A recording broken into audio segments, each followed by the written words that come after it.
Magandang umaga mga karesiklo. Meron naman po tayong ayusin dito isang amplifier. Mini amplifier. Ito, mas. Ang issue nito, sabi ng may-ari, ang pinapaayos lang dito yung mic. Kasi naglolo ko raw yung mic. Okay. Hindi raw magano yung ano ng mic niya.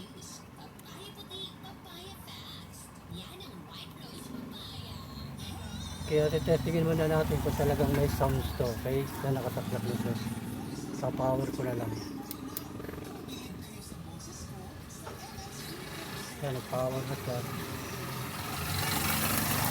Mag-sounds tayo.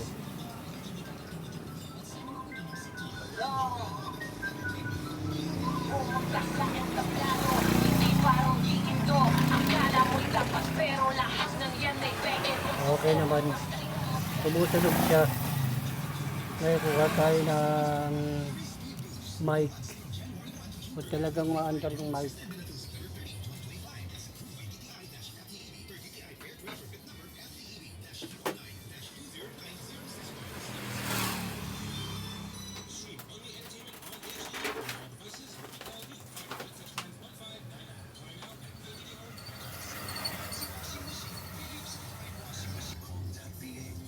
Ito mga karesiklo, nakakuha na ako ng mic. Ngayon, titestingin natin yung mic kung okay ba yung tunog. Hello, hello, hello, hello, hello, hello, hello, hello, hello. May sayad nga yung mic niya. Hello, hello, hello, hello.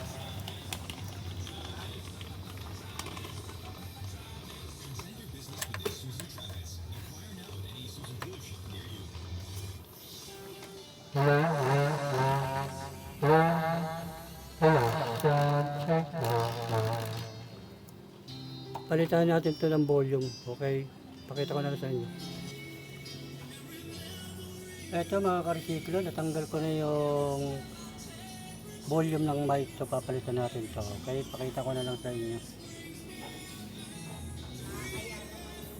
Ito mga karesiklo, natanggal ko na yung volume control ng mic.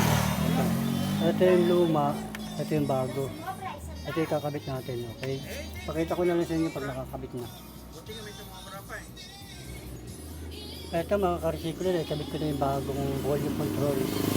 Ayun, sipix ko na lang siya rito para mag final testing tayo, okay? Pakita ko na lang ulit sa inyo. Ito mga karesiklo, nakabit ko na yung knob ng ng volume control ng mic.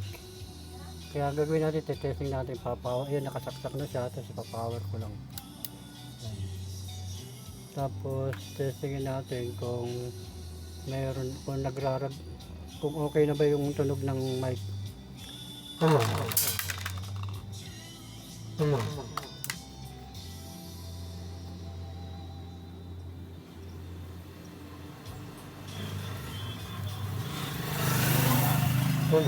Sound check.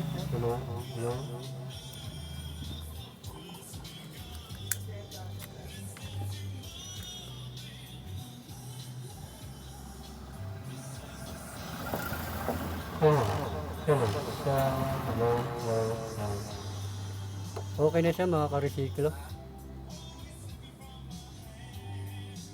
May natapos na naman tayong isang paggawa sa atin na isang mabuting customer. Isang mini amplifier na ang tatak niya ay mas. Ang naging problema nito ay yung volume control.